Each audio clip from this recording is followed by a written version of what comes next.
Hello ಸ್ನೇಹಿತರೆ, ಇವತ್ತಿನ ಕತೆ ಆಮೆ ಮೊಲ ಓಟದ ಸ್ಪರ್ಧೆ. ಬನ್ನಿ ಎಂಬ ಹೆಸರಿನ ಆರೋಗ್ಯಶಾಲಿಯಾದ ಮೊಲ ಒಂದೆಡೆ ಇತ್ತು. ಅವನಿಗೆ ತನ್ನ ಆರೋಗ್ಯ ಹಾಗೂ ವೇಗವಾಗಿ ಓಡುವ ಸಾಮರ್ಥ್ಯದ ಬಗ್ಗೆ ಜಂಬವಿತ್ತು. ಒಂದು ದಿನ ಅವನು ಹೀಗೆ ತಿರುಗಾಡುತ್ತಿದ್ದಾಗ ಒಂದು ಹೊಲದಲ್ಲಿ ಹುಲುಸಾಗಿ ಬೆಳೆದ ಮೂಲಂಗಿಯನ್ನು ನೋಡಿದ.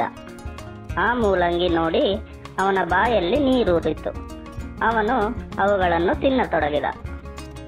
ಆಗ ಆ ದಾರಿಯಾಗಿ ಒಂದು ಆಮೆಯು ಹೋಗುತ್ತಿತ್ತು. ಬನ್ನಿಗೆ ಅವನು ಕಾಣಿಸಿದ.